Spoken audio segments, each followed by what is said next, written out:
And if I didn't have those two gentlemen behind you right now, you'd run off again. Definitely. Every time. Yes, that's what you do. I can't run. Yo. What? I can't run. Yo.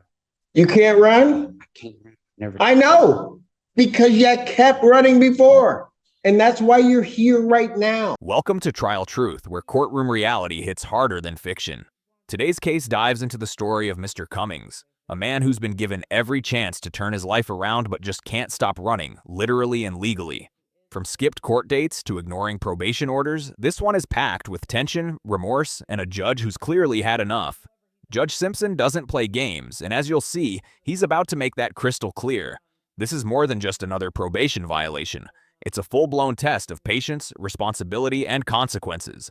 Watch closely, because as this unfolds, you'll see a perfect clash between leniency and accountability. By the end, you'll be asking yourself, when someone burns every bridge of trust, should mercy still be an option? Mr. Cummings.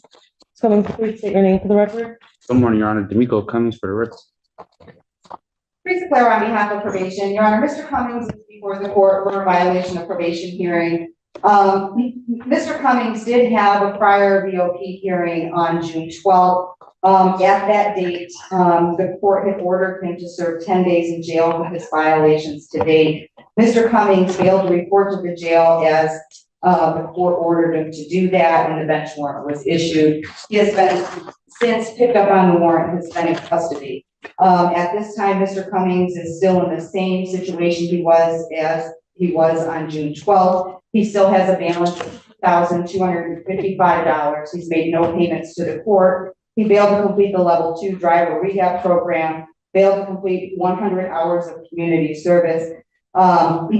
He has another new pending case since June 12th, an alleged R&O, date of offense, July 22nd, 2024. He does have a PCC on August 1st in that case.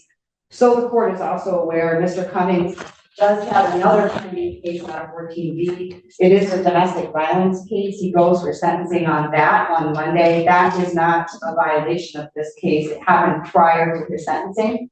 However, he also, in that case, had a bond violation as he violated the no contact order. Here's where it gets messy. Mr. Cummings not only violated probation, but also a no contact order in a separate domestic violence case. That's a huge red flag for any court. Violating bond terms in an ongoing case shows total disregard for judicial authority. The probation officer lays out the facts like a laundry list of failures, missed programs, unpaid dues, new criminal charges. This isn't a one-time mistake. It's a pattern of self-sabotage. In most states, a defendant stacking violations like this would already be serving time. Still, the defense is trying to paint him as remorseful, a man who just lost focus. The big question, is this redemption arc believable, or is it just another performance for leniency? That will be addressed at their sentencing hearing as well. Mr. Cummings, in this case, Your Honor, it started as a felony case. We did get him sentenced in it. However, prior to all of that, getting him to sentencing in January, he had multiple failure to appears before this court. He continues not to follow court order. Given that he has demonstrated that he does do probation is recommending that he serve 365 days in jail, credit for 85 days that he served to date, to serve the balance, that he complete the in-jail MRT program with the court to consider early release upon his completion with that, and that he be discharged from probation without improvement with and waiving remaining terms, accepting his financial obligations. You know, I did have a lengthy conversation with Mr. Cummings yesterday. He does admit that he messed up on probation. Credit where it's due. Mr. Cummings admits he messed up. But admitting failure doesn't erase the damage. His attorney's trying to humanize him, the working father, the man caring for a 5-year-old and expecting another child. That narrative pulls at empathy, but legal obligations don't pause for personal chaos. Everyone has struggles. Not everyone skips probation and runs. This is a key turning point because the defense is appealing to Judge Simpson's humanity, a plea for mercy over punishment. But watch the judge's face closely. There's compassion, but there's also fatigue. When a defendant's words have been backed by zero action, courts stop listening. Do you think fatherhood should earn him a lighter sentence, or has he already used up every lifeline? So he admits to these violations. Yes, except for the pending cases for obvious reasons. He, frankly, he wants to ask the judge for mercy in this situation. He would like for his probation to be reinstated.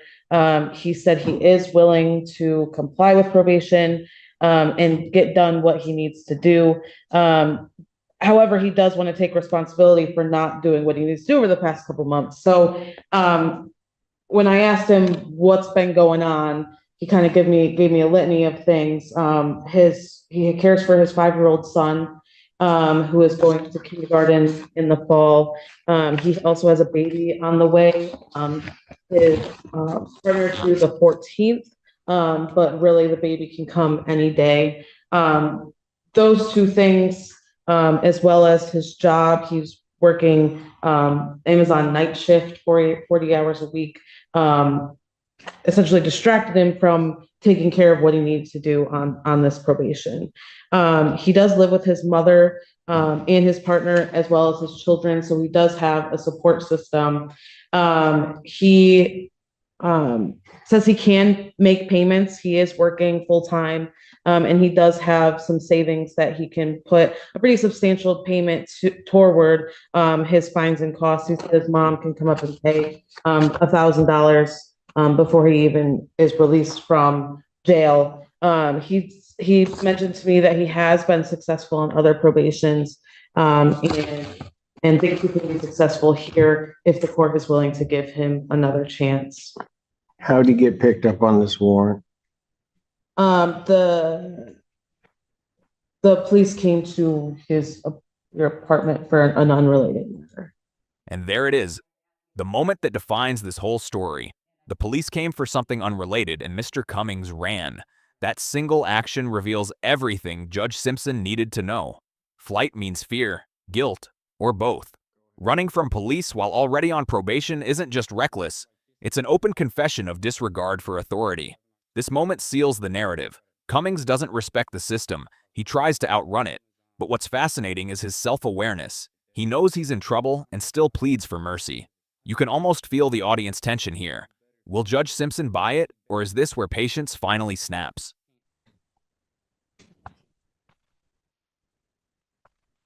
And Mr. Cummings would like to make a statement he wrote down. Did you have something, Ms. Sure, Polero, I just before he? wanted to say, when the police did arrive at the apartment, it was for an unrelated matter, and I believe that he ran, and that's where the new RNO case came from.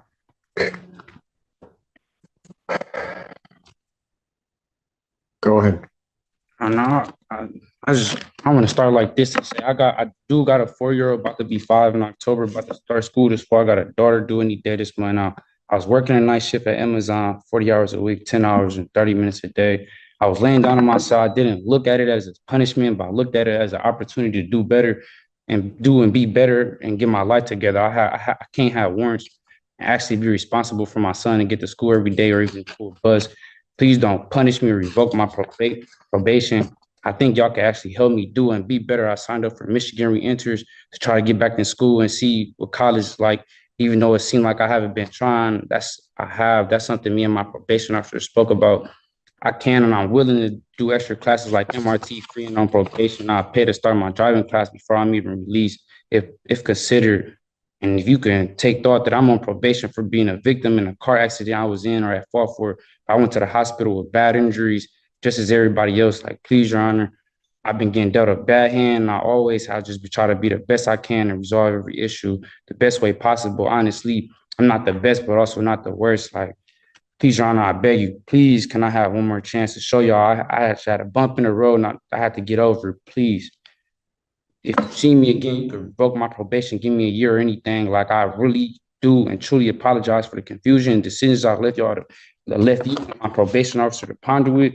But I really have just been working, trying to be there for my son and the mother of my child that's currently pregnant. Like, please don't punish me yet, but give me one more chance. Like, I'm actually a full-time father and my son stays with me. I can't imagine just leaving my son out the blue like this. He missed me as we speak and think I'm on vacation. I'm going to be a full-time dad to my daughter too. That's due. This the first time you see me for a reinstatement, and the last time, if possible. I do anything to be there when my daughter is born and put my name on the birth certificate. I watched my son go off and start his first day of school. Your Honor, I plead and please, I do anything, even if it was double my community service, double my restitution, to add extra classes. I do it and complete it all. If you can, please consider everything I said and give me a chance. It would be the biggest and best blessing. I know I haven't paid yet, but I thought I had time to. I had kids, house, and life things to take care of. I haven't started my driver class because I was supposed to start it a month after being released, but I didn't have a job or was told that I had to pay to start it after being released. I know I haven't started my community service, but I checked in the places that let me serve the community legally to get this out the way. If I can, please have one more chance to show y'all. You wouldn't regret it, I promise. But that's all I have to say and ask of, Your Honor. Sincerely. After a long emotional speech from Mr. Cummings, filled with apologies, family talk, and promises, the courtroom hangs silent. It's clear he's desperate. He paints himself as a father trying to do right but buried under life's chaos. Yet every judge has heard this story before. Words don't mean much without follow-through. He talks about starting rehab, working full-time, caring for his son, but none of that excuses ignoring orders. Here's where Judge Simpson's patience meets its limit. The sincerity feels real, but the track record doesn't. Viewers, what do you think? Is this genuine remorse or a last-ditch survival plea?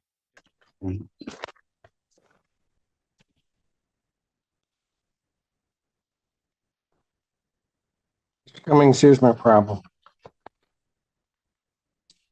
On September 13th, you were set, well, before that, I think I took your plea. You were supposed to appear for sentencing.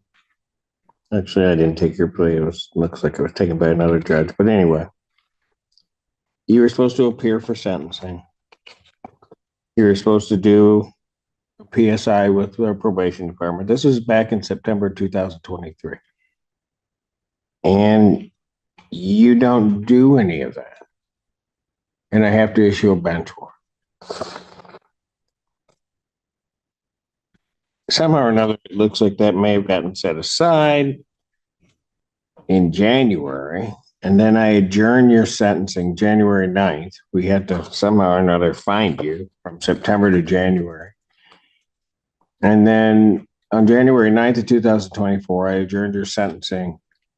It was adjourned by probation to January 24th, 2024. You show up on January 24th and they give you a sentence. Relatively straightforward sentence. You were in custody at the time. And I laid out everything that you needed to do. That was in January.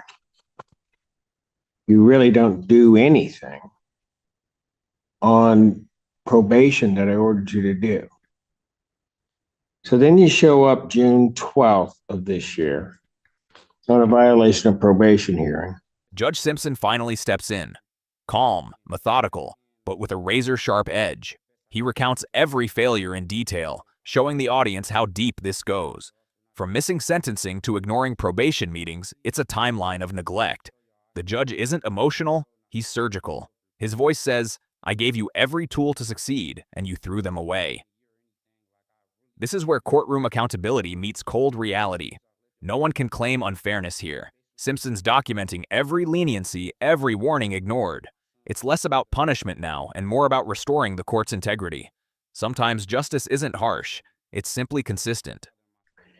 And at that time, and I think you were on Zoom, you were out. We told you the things that you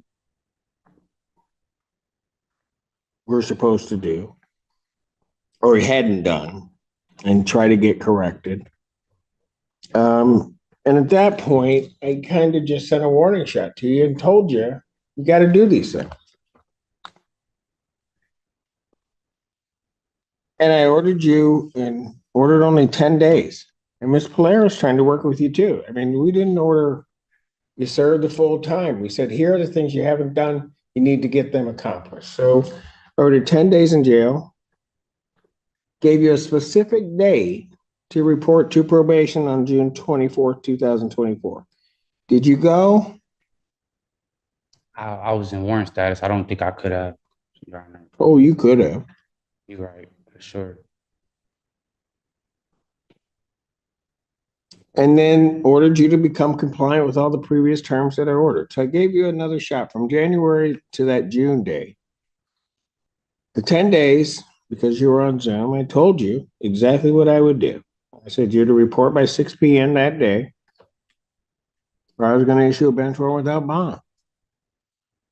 You must have thought I was kidding.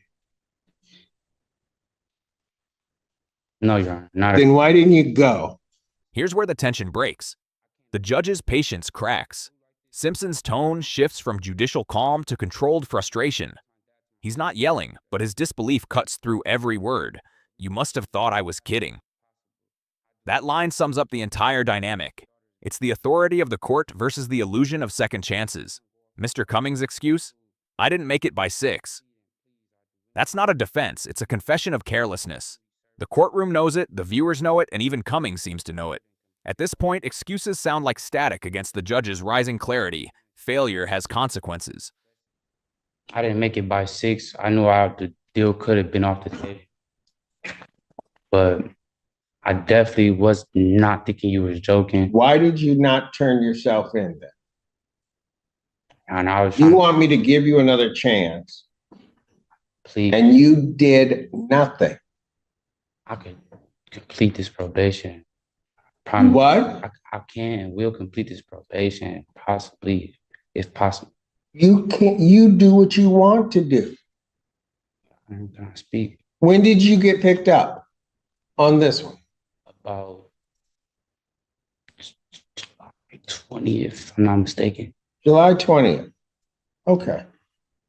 So between June 12th, when I ordered you to report to the jail, and that day you got picked up, what were you doing to correct this?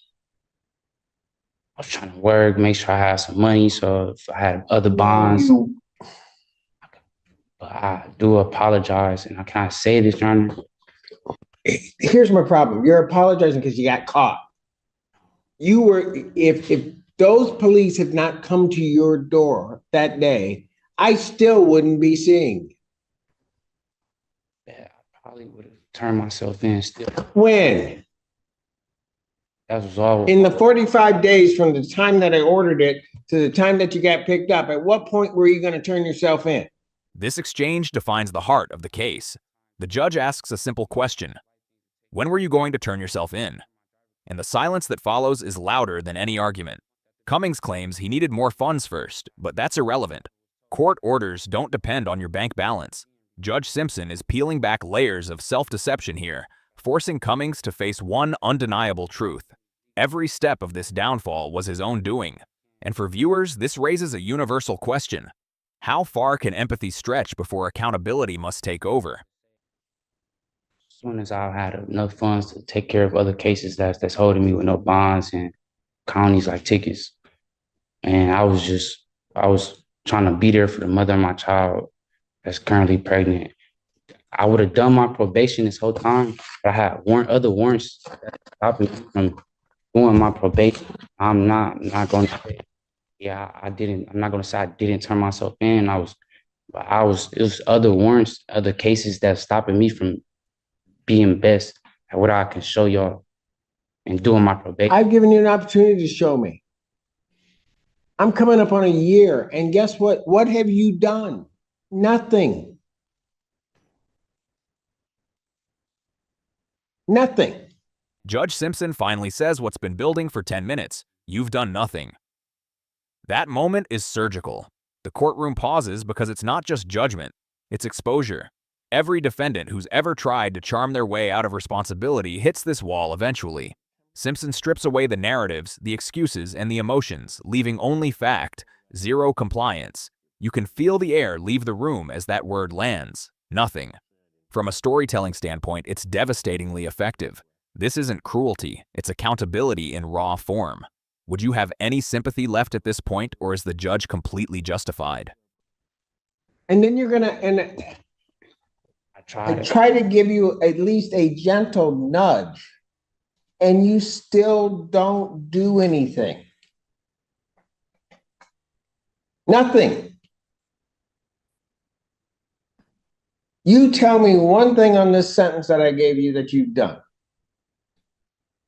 It was my first time. Tell me one thing you did. I checked in. It was hard. I mean, I did check in, do the non-report. Why is it that you just can't say, Judge, I did nothing? I did nothing. Because I'm looking right at it. You did nothing. You're right, Your Honor. You right. Everything with you is an excuse. No excuses as a man. That's what I was taught. So I don't try to make excuses, honestly. You've made excuses since the time you first started talking. Everything that's come out of your mouth is an excuse.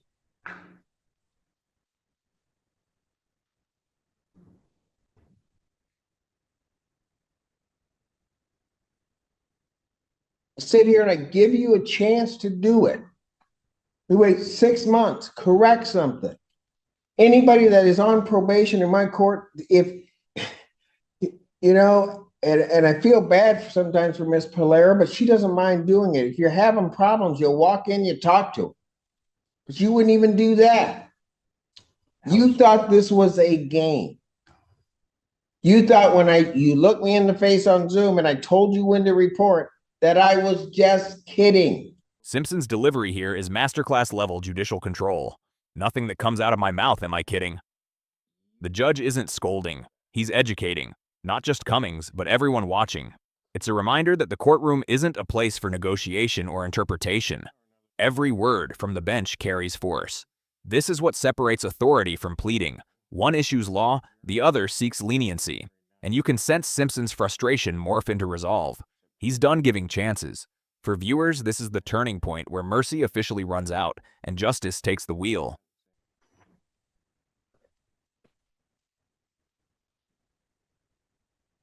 Nothing that comes out of my mouth, am I kidding?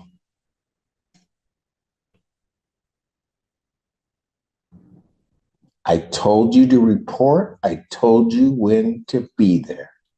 And I told you how long you'd be there. And I told you what I would do if you didn't report. And so you know there's a bench warrant out for you. Because at least you took me for real on that I was going to issue a bench warrant. So when the police show up, what do? You don't even say at that point, I got to deal with this. You take off running. Allegedly, I guess we'll say at this point. And where was that going to get you? Got you right here.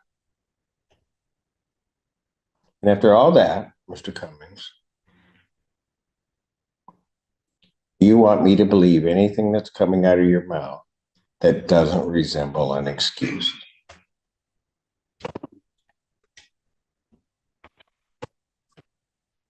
I don't got no reason to be trying to have warrant statuses, and you have no reason for any of this.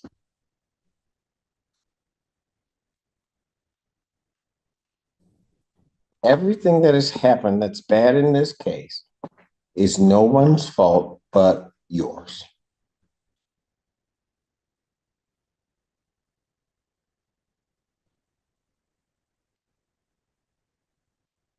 And the problem is,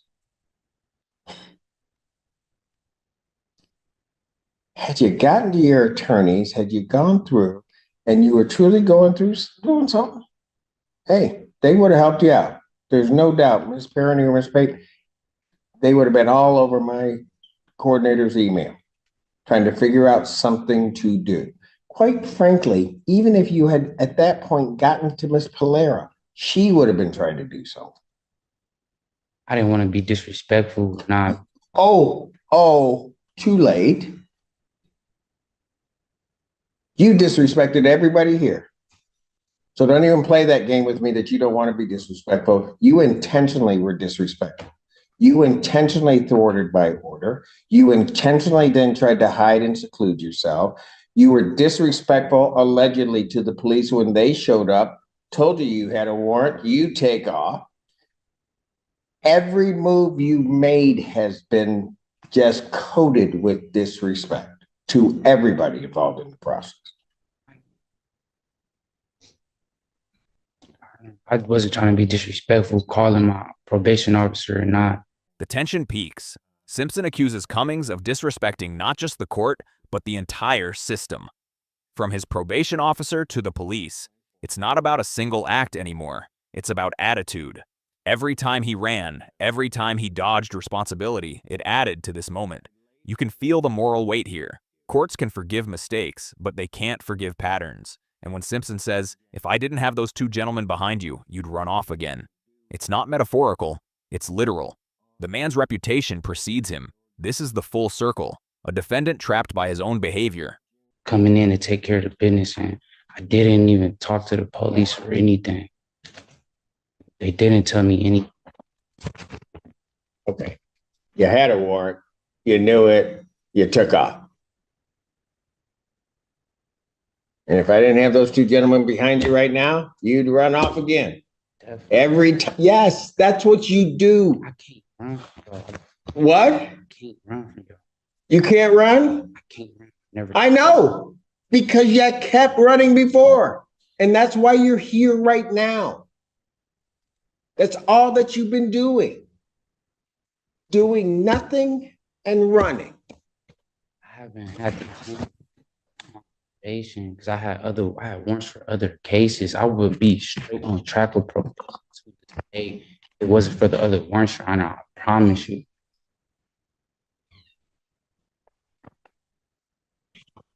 So you're telling me you weren't doing probation because you had warrants? Yeah, why'd you have warrants? That's the Why'd you have warrants? bond. Because you hadn't done what you were supposed to do before. They wanted me to turn my all type of. Your Honor, if I didn't have other warrants, I'd be straight on track with probation. Why would Miss Polaire is a good lady? I know you don't try to be as hard as you do or want to be, but Oh, I don't. Mr. Cummings, I do not want to send you to y'all jail. are not. Mr. Cummings, I do not want to send you to jail. I do not like sending people to jail. I try to bend over backwards to give people the opportunity. When you need a nudge, and I may have to do a little bit of time, I do a little bit of time, trying to at least get your attention, get you back on track. All of those things, every one of them, I've tried with you. And you've done nothing.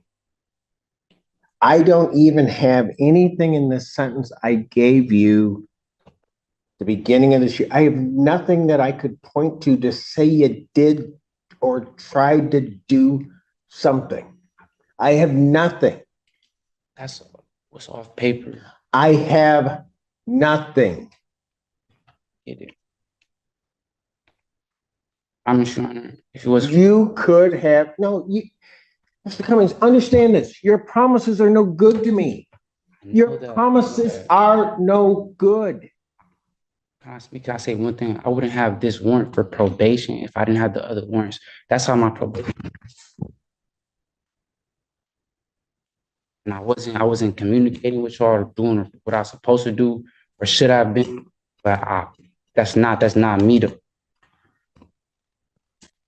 I've completed a probation before I could do and complete this. You still got warrants.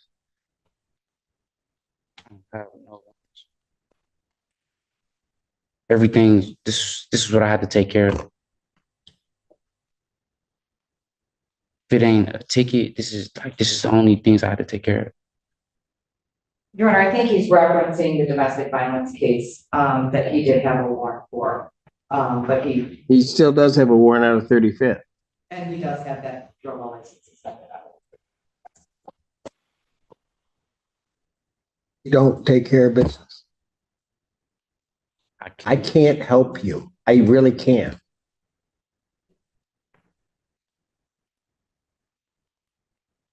Anybody that walks through that door that tells me they want to do something, want to follow what we say, and try to work hard to try to change things, I'll help them. I know there's no two ways about it. And my entire staff, my probation staff, my staff, will help you do what you need to do.